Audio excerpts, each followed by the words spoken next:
dusuhuje abakunzi b'ibiganiro byacu, ibiganiro dutanga ku mbuga nkoranyambaga ndetse no ku maradiyo atandukanye, harimo Fine FM na Country FM. Mbibutsa amasaha y'ibiganiro kuri Fine FM ni kuwa gatandatu no ku cyumweru saa 11 kugera saa 12.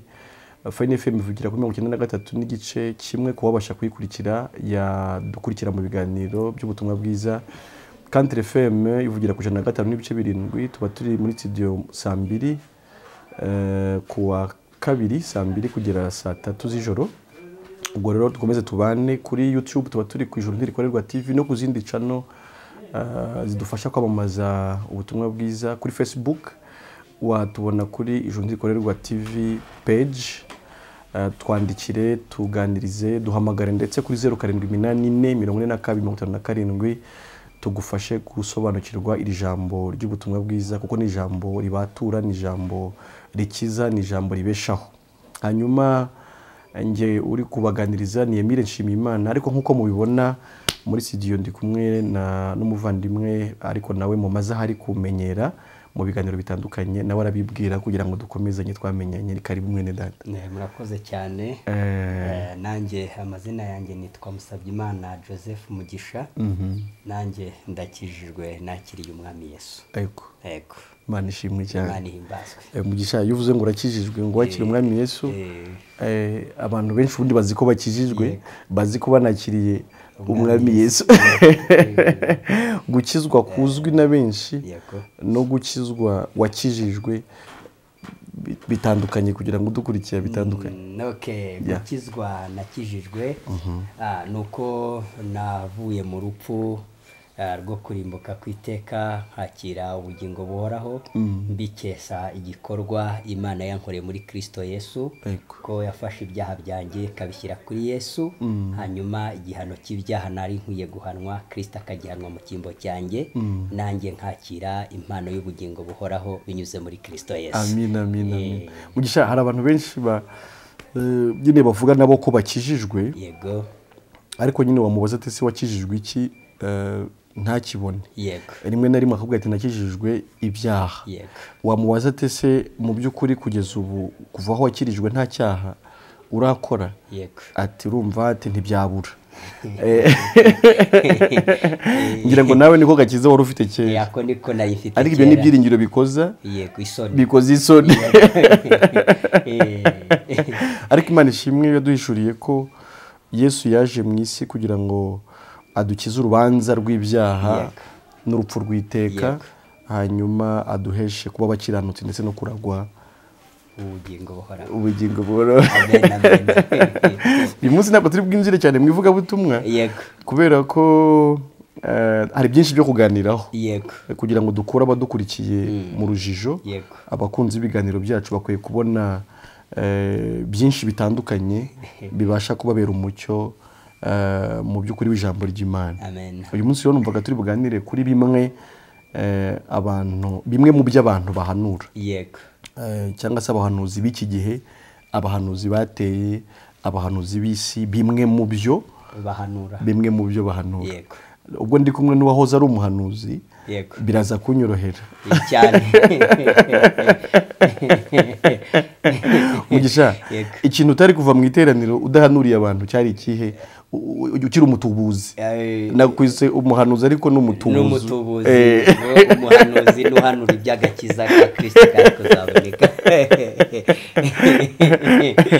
Ukiri umutubuzi, kimwe mu bintu utari kuva mu iteraniro ry'abantu aho watumiwe nk'umusatuzi, nk'umukozi w'Imana usize amavuta, ariko Imana nyine y'iki gihe. Ni nk'igiki utari kuhava utabahanuriye? Urumva iyo uri umunyabyaha ariko utazi ko uri umunyabyaha, ngo nge ndivuga, uba uri impumyi ariko ihagarariye izindi ziri aho ngaho. Irandase izindi. Hanyuma kandi iyo umuntu ari impumyi aba afite ubwoba bwo gupfa. Ni ugupfa bimwe bisanzwe tumenyereye byo gupfa kw'imibiri.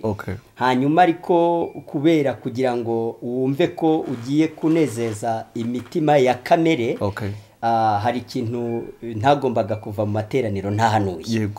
kugira ngo nibura ndebe ko abantu bava mu materaniro bishimye baguwe neza ariko byo muri kamere. Icya mbere ni ukubahanurira mbabwira ko mbonye Imana ikuraho urupfu mu materaniro. Imana ikuyeho urupfu. Imana ikuyeho urupfu. Ariko ubu ndavuga neza. Ubu ndavuga neza hari imvugo z'abatubuzi, hari impagararo z'abatubuzi, hari wabagutangiye ati ngiye kubona mbona Imana.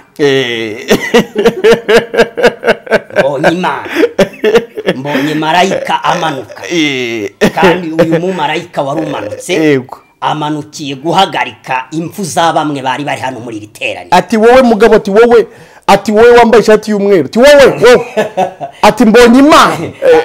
ati wowe wa mudamu wowe wambaye ati gitenge cy'umutuku, ati ngiye kubona mbona Imana. Ati mbona Imana ikuye urupfu mu rugo iwawe. Ati mbonye Imana ikuye urupfu ku bana bawe. Ati urupfu rwihuse. Ati rwari rwihuse. Ati kandi ati nturutegereze mu mezi ari imbere, nturutegereze ko ari ibintu byari kumara igihe. Ati ukiva hano ati wari gusanga umurambo mu rugo iwawe, ariko kubera ko wiriwe muri aya materaniro ati Imana ikuye urupfu mu rugo iwawe. Ati abantu bari muri aya materaniro bishimanye n'uyu mubyeyi, ntibamfashe dutere haleluya.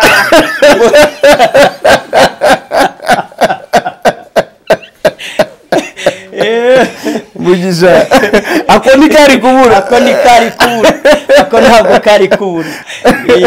Ariko Mugisha ubundi Bibiliya igaragaza nyine ko mu by'ukuri kuba hari Kristo no gupfa bikaba inyungu, ariko aho ni ku mukiranutsi. Ubundi impamvu abantu batinya urupfu nuko ari abanyabyaha. Sibyo? Turabihamirishije ijambo ry'Imana ko Pawulo nawe yabigarutseho mu Bafilipi nyine. Mu gice cya mbere bandiko yandikiye Abafilipi agaragaza ko muri ahubwo we yifuzaga kugenda, yumvaga we yakwitahira. Ku murongo wa 21 aravuga ngo erega ku bwanjye kubaho ni Kristo, kandi gupfa kumbereye inyungu. Uwo ni umukiranutsi.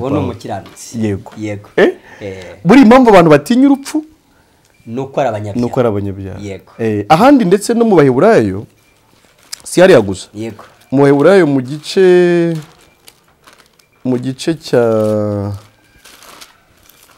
nk'icya kabiri naho babigarukaho bavuga ko Kristo yatubatuye ububata bwo gutinya urupfu.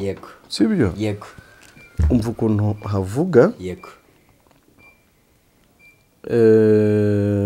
umurongo wa 14 ngo nuko rero nk'uko abana bahuje umubiri n'amaraso niko nawe ubwe yahuje ibyo nabo, kugira ngo urupfu rwe aruhinduze ubusa ufite ubutware bw'urupfu ari we Satani.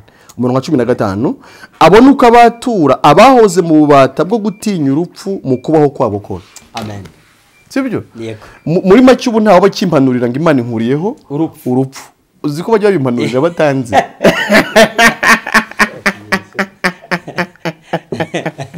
Ariyenje kubwiriza. Imana yaciye inzira najya kubwiriza nko mu cyumba cy'amasengero. Ariko nkaba nziranye n'umuntu wenda umwe ari nawe byanyuzeho kugira ngo njye kubwiriza. Barabizo babanza gushyushya, abanza umwuka w'indirimbo makora akaba akabonye Mana. Ndebera bandebere bose ko bari ku murongo. Bagashyushya mwuka wo gushyushya ni n'abahanuzi niho imyuka mibi zamutse. Babacanira ubwesikoro no kwishyushya no kwicaginga. Mwumva rero umutubuzi umwe arazamutse ati wowe akigira ati ati no ati karimu papa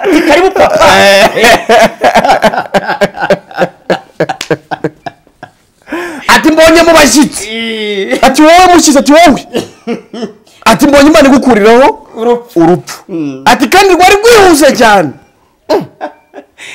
nuko ngatuza Yego. kugira ngo nze kubona umwanya wo kubwiriza ariko yagiye kubwiriza ndabanza nkamwete ese ko mwampemukiye Yego. abahanuzi bari hano bampemukiye kubera ko bambujije inyungu Yego. kuko Bibiliya ivuga ko kubaho ari Kristo no gupfa ni inyungu. ni inyungu ariko numvise mwankuriyeho inyungu zanjye mu by'ukuri numva ko umuntu wakijijwe Yego. biriya bintu bihanurwa ntago biba bikimugirira umumaro yego kuko binyuranye n'ijambo ry'Imana ry'Imana bigaragaza rero ko burya n'ibyo kwa shitani cyane rwose ariko abantu benshi ntabwo babizi ngo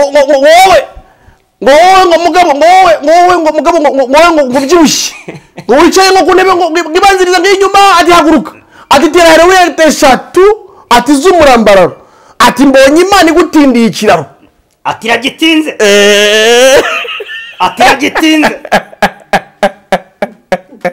iragitinze ngo cyambukire ati imbere yawe ati hari inzira zitari zisobanutse neza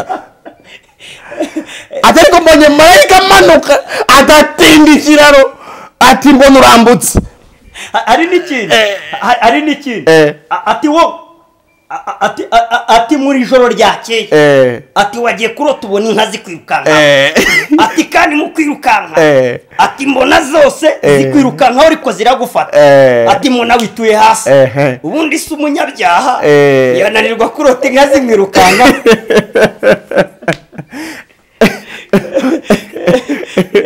ibyo n'ubutubuzi bukomeye cyane bukorera mu batumvira Imana. abamama bakunda kubahanurira ngo Imana ngirinze ngo abana babo b'imfura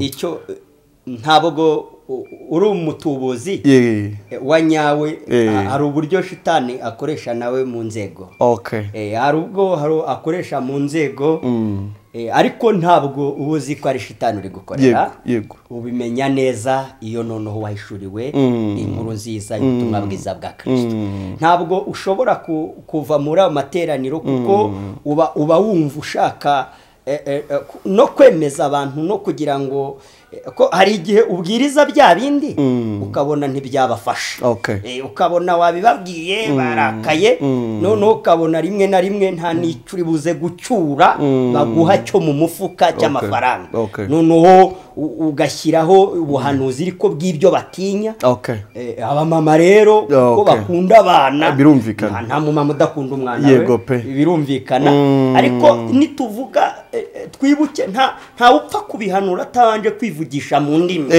atabanje kwivugisha mu ndimi yitera hejuru ati arayagayagayagando atarameniyansa ati araduduwaya ati ngiye kubona ati mbona ati wowe mama we ati wowe wicaye mu nguni ati ngiye kubona ati mbona ati umwana wawe w'imfura ijwi riba ryahindutse ati ngiye kubona mbona ati mbona umuyaga ati mbona umuyaga ati uza uwa cyane ati ngiye kwitegereza ati mbona muri uwo muyaga ati haje n'igisiga ati gikubita mu mutwe w'uwo mwana ati ngiye kubona mbona yikubise hasi ati numva marayika ambwira ngo ikuye urupfu ku mwana wawe w'imfura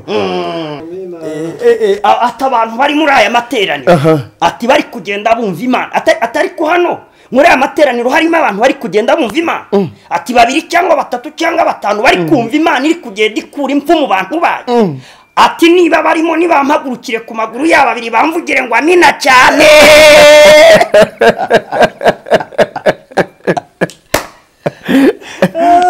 icyo ni cya kabiri zibyo ariko nacyo gifiteho gihuriye n'icya mbere kubera ko nuni n'urupfu banza kuvuga ko barubakuyemo muri aho ariko mu kandi kanya no ku mwana rukaba rumuvuye w'imfura ikindi rero batabura kuvuga ni ugukurwaho inyatsi inyatsi cyo ni ikindi kintu gikomeye inyatsi dore ko n'ubundi abantu benshi babizi aho materaniro iki imitima yabo iba yifuza ni ubutunzi ni ubukire kandi abantu benshi baba bari muri ayo materaniro ibibazo basangiye bijya gusa wacuruje agahomba wagiye bakamwiba, okay, uwatse amafaranga muri banki akaba yayabuze, okay, ibyo ni ibintu byo gufombo ni ibintu gufomboza byo bijya bihita byoroha nugukoza, byo nugukozaho kwirukanaho abantu inyatsi. yego, ubwo kandi iyo wirukana abantu inyatsi hari indi system ikoreshwa, hari system yo kuzana igiturisho, ko ubwo nibwo inyatsi bayibakura, niko ni system yo kuba twabakuraho inyatsi. hari urusengero rumwe nigeze njyamo ahantu Ikinyinya, ntabwo ari muri ADPR, yego, noneho nzanga muri urwo rusengero pasiteri yicara ku ntebe zitari nziza. ndavuga nti rero abantu kugira ngo mbonere pasiteri intebe, reka mbanze numva shitani aranyongoreye. ni shitani uri kuvugana nawe, ni shitani, ntabwo ari Imana, kuko ntabwo Imana ivugana n'abanyabyaha. iki kintu abantu bacyumve badukurikiranye, ntabwo Imana ivugana n'abanyabyaha. yavuze ko abanyabyaha itabumva n'amasengesho yabo ari ikizira mu maso yayo. rwose noneho numva muri ngewe ko nkwiye kugira ngo mbanze ntaginga abantu kugira ngo baze kuza kubona ngo nuko bari butange amafaranga yo kugura intebe, pastor akabona intebe. noneho ndavuga nti hano muri iri teraniro mbanza mbwira abadiakoniti munzanire igiturisho hano. iki giturisho kandi gitandukanye, amafaranga agiye guturwamo atandukanye n'andi maturo atanga. ubwijwe riba ryahindutse kandi ubusimbuka uba wikoze iriya, uba wikaraga, wateye abantu ubwoba, mbese aho ngaho ibintu byashyushye byacitse byayoberanye. ni hano muri iri teraniro harimo abantu bari gucuruza ibintu ntibigende.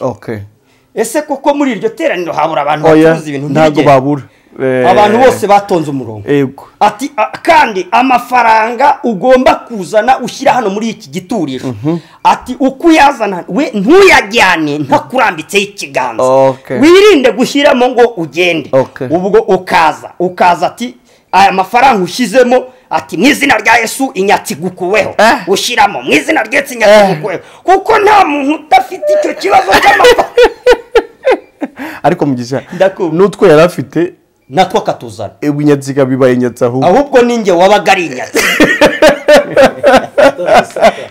ninjye wabaga ari inyatsi, ndi kunyaga n'utwo umuntu yizaniye, yakabaye ari kugura ibirayi by'abana, yakabaye atungisha umuryango we. gukurwaho inyatsi, icyo nacyo nticyabura, kiba gihari. kandi mu by'ukuri abakozi ba shitani ibyo ni ibintu cyane bakoresha, kandi bavuga ko ari Imana iri kuvugira muri bo. iki abantu badukurikiranye bakimenye, ntabwo ari igitangaza rwose ko shitani yihindura marayika w'umucyo ndetse akavuga ko n'Imana ari kumubwira ibyo bintu. ariko ni shitani wuzuye uri kuvuga ibyo, ndetse n'abapagani bicaye muri iryo teraniro. nituvuga umupagani ni umuntu wese utari wamenya icyo Imana yamukoreye muri Kristo Yesu, cyo kuba yaramubabariye ikamukuraho urubanza rw'ibyaha. uwo ni umupagani. n'abari kukubwira ibyo nabo kandi n'uri kukubwira ibyo nk'uko nanjye nabivugaga, nawe aba ari umupagani. ariko byose urumva birakubira muri kimwe cyo kutagira Imana. umuntu udafite Imana mu by'ukuri nta kimubonerera na kimwe. gutinya urupfu by'urumva ni icyambere, kubera ko abayumva urupfu rumujyana mu rubanza rw'abanyabyaha, amaherezo ari kujya Gehinomu, ntiyabura kurutinya. rero abayumva agiye kwitaba Imana, yitabye intebe y'imanza y'Imana kugira ngo acirwe urubanza, kandi yumva atazarutsinda uko byamera kose, amaherezo yari kujya mu muriro utaziba, ntiyabura rero kugira ubwoba bw'urupfu. sibyo? nk'iki kindi wari uvuze nacyo cy'inyatsi cyangwa se cy'ubukene, mwino si abantu bose ubukene barabufite. uwo ari we wese n'uwo wita umukire nawe burya afite ubukene, kuko hari ibyo abura cyane. yimubwira ko yakurwaho ubukene cyangwa yakurwaho inyatsi, ahita avuga ati n'utwo mfite ndadutanga, Imana igiye kunkorera igitangaza. bagahita babwira rero ya nkuru ya wa mupfakazi wari ufite utuvuta yego n'agatsima umuhanuzi aramubwira ati kamvugire hanyuma ubundi ibindi urebe uko biza kugenda ati nawe twari usigaranye ntabwo mu kibo no mu mperezo ntabwo hazaburamo amavuta kandi no mu kibo ntihazaburamo ifu bizahoramo ukabitegereza ahubwo n'iryo joro ugataha ukabura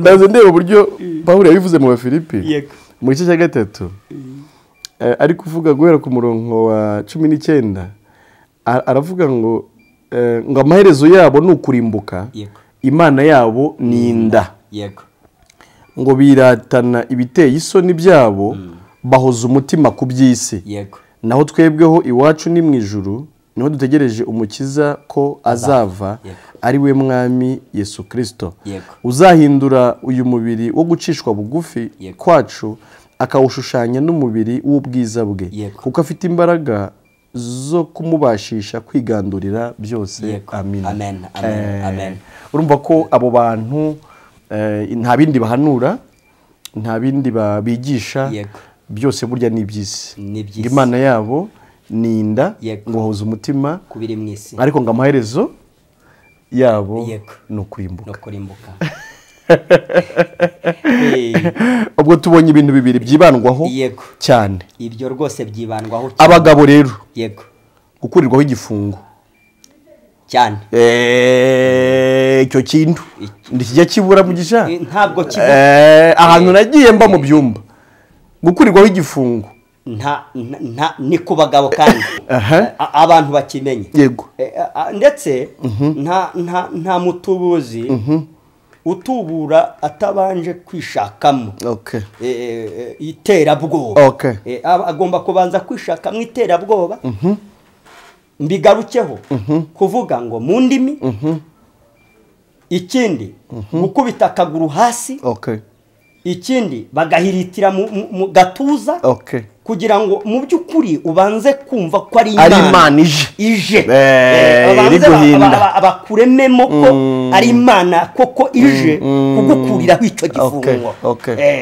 ati wowe ati bakitegereza umugabo umeze nkawe urabona ko rwose mu by'ukuri wowe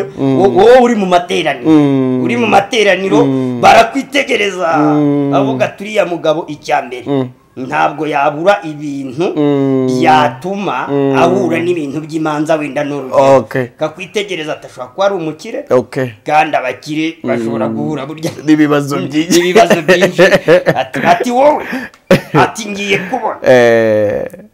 ati ngiye kubona hajyamo akantu kavuga ngo abona marayika ngo mbona marayika ngo ngiye kumva numva ijwi rirambwiye ngo nkubwire ngo wowe wicaye aho abantu bahita batebaguza kuko bahita bumva ko ari imana igiye kuvuga umuntu wese abavuga ngo nanjye yamvugaho nanjye buriya ari bye bakigira batya ariko wowe tageti y'uwo shitani akoherejeho ibiri aho ngaho ati wowe gihaguruka nkubwire icyo imana ivuganye nanjye ati imana ivuganye nanjye ko igukuriyeho igifungo kandi ntabwo ari igifungo cyagombaga kumara icyumweru si igifungo cyagombaga kumara ukwezi ni igifungo nibura cyari kiri hagati y'imyaka 8 n'imyaka 15 atari ko imana ndi hano muri iri teraniro imbwiye ko icyo gifungo igihagaritse ariko nawe ugomba no gutanga ituro ryo gushima imana igukuriyeho icyo gifungo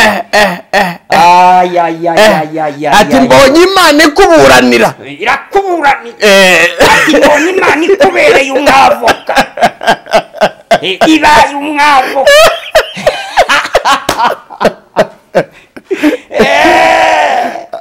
aho tuyimuke igifungo ku bagabo n'igihe kibura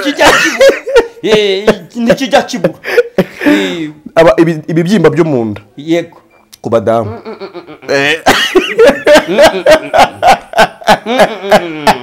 aho hari system hari igihe ubutubuzi buba butari kugukorera neza ugahagurutsa ufomboza iyo ugize ibyago babonekamo kuko ntibapfa kubura bafite bene ibyo bibazo. Yego. Ati hano muri aya materaniro ngiye kubona mbona Imana imishurira ababyeyi bari muri aya materaniro bafite ibibyimba byo mu nda. Okay. Ati bose nibahaguruke kuko gufomboza uboneka n'ugufomboza hari igihe ufomboza hari umutuzo umwe nawe hari ubwo wenda yakurikirana Imana ikazamugirira umuntu agakizwa yigeze afomboza mu materaniro ahubwo urakoze afomboza kuri icyo cy'umudamu ufite ibibyimba yitegereza umudamu wabyibushye mu nda babona ko abadamu iyo babyaye abenshi mu by'ukuri mu nda nyine haratubuka mu by'ukuri.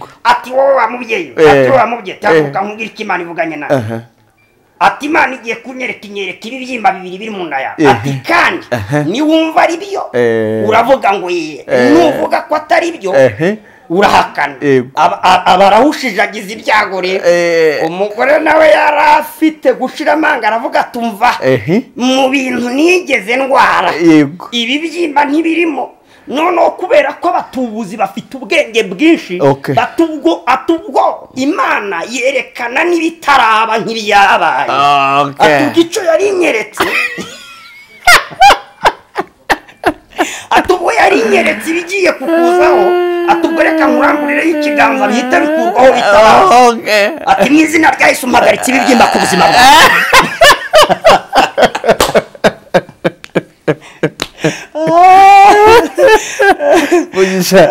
urumva ko abantu kubera ubwoba bwo kutagira Imana sibyo babeshywa byinshi cyane, ariko wenda kugira ngo tugere no ku musozo ntabwo twabivuga byose, ariko nyine mbabwira abantu ko nakagaruka ibiganiro byacu nakagaruka babane natwe mu biganiro, ariko dusoza tugira abantu inama basi mu by'ukuri ibyo bintu byose ari byo tuvuze ari byo tutavuze mu by'ukuri si Imana ibibabwira sibyo ntabwo ariyo abo se abahanuzi batumwe n'Imana rwose. ngira ngo wenda twasoreza kuri ijambo ryo muri Petero rigaragaza abahanuzi b'Imana abari bo n'ibyo bagiye bahanura uhereye kera sibyo kugira ngo abantu batajya bagira ngo wenda n'ibyo tuvuga ni ibyacu bamenyekane n'ijambo ry'Imana. Wumve Petero urwandiko rwa mbere rwa Petero mu gice cya mbere ku murongo wa 10 haravuga ngo abahanuzi bahanuye ibyako gakiza. Urumva ibyo abahanuzi bahanuye nibyo bahanuraga. Bavuze amafaranga? Nta mafaranga, bavuze visa.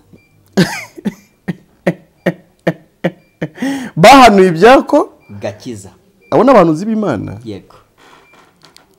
barondora iby'ubuntu mwari mugiye kuzahabwa babishimikiriye.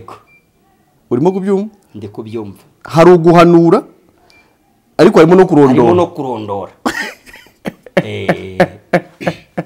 Bahanuye ibyako gakiza banarondora iby'ubuntu. Urumva abahanuzi b'ukuri? Bahanura iby'agakiza bakarondora n'iby'ubuntu. Abatumwe n'Imana bavuga iby'agakiza bakavuga iby'ubuntu Imana yagiriye abari mu isi sibyo? Naho ibijyanye n'uburwayi tukiri mu isi ntituzabura kurwara. Ibijyanye n'ubukene bw'ibifatika sibyo? Tukiri mu isi ntawe uzatunga ibyo yifuza byose sibyo? Buri mwe yavuze ngo mu isi huzuye umuruho n'amahane, ngo ibyo nkeneye byose simera ko mbibona. Ngariho ku munsi mukuru sibyo? Ubwo nzabona umwami Yesu ngo niringiye amen sibyo? Ngo mu ijuru sinzahabona abanzi banjye ukuti, ariko ubwo mu isi ntibabura, ntabwo babura. ngo nta nicyo nzahabura mu ijuru ry'amahoro amen. Ariko tukiri mu isi ho siko bimeze. Urupfu si ikibazo, ahubwo banza umenye mu by'ukuri uburyo wabana n'Imana amahoro. Ubuzi ngo niba uriho ubanye n'Imana amahoro, ariko niba unapfuye nanone iwanyu nihe? Ni mu ijuru. Urupfu ruzakubera inyungu, ntabwo ruzongera kukubera igikoresho cy'iterabwoba ry'abatubuzi. Sibyo? Reka tubwire abantu rero ngo ibyo si Imana yabitumye abantu abo ni abakozi ba Satani. ba Satani. Twibutsa ko muri Luka mu gice cya 4 ibyo by'isi ari nabyo shitani yashatse gushukisha Yesu, ariko akamuhakana nabwo ati ntukagerageze Uwiteka Imana yawe, nundamya ndaguhabura butunzi, nundamya ndaguha icyubahiro. Ibyo rero nibyo abantu birirwamo mu byumba by'amasengesho. Bivuga ni wa mwuka n'ubundi shitani yakoresha agerageza Yesu niwe akoresha mu byumba by'amasengesho ashuka abatari bizera Yesu ngo babone ihumure riva ku Mana, abashukisha tundi tutabasha guhumuriza imitima yabo. Ariko dukomeze tubane mu biganiro, mumenye uburyo Imana igira abantu intungane bakaba mu isi bafite ibyiringiro by'ijuru, ariko bikanabatera no kuba mu isi bafite amahoro yuzuye, adatangwa n'amafaranga, adatangwa nuko umuntu atarwaye, adatangwa nuko umuntu atakennye, adakurwaho no kuba mubwiye ko urupfu ruhari, adakurwaho n'ibibazo n'intambara, no mu byago umuntu akaririmba ko ari amahoro. Amen. Ubaye ufite irindi jambo wabwira abakunzi b'ibiganiro byacu basezera, wari babwira tugasoza. Nabashimira ko mukomeza gukurikirana ibiganiro byacu, ariko mu by'ukuri mukomeza no kumva uburyo shitani akora mu buryo bw'amayoberane, akomeza gukorera mu biyita ko bari kuvuga izina ry'Imana.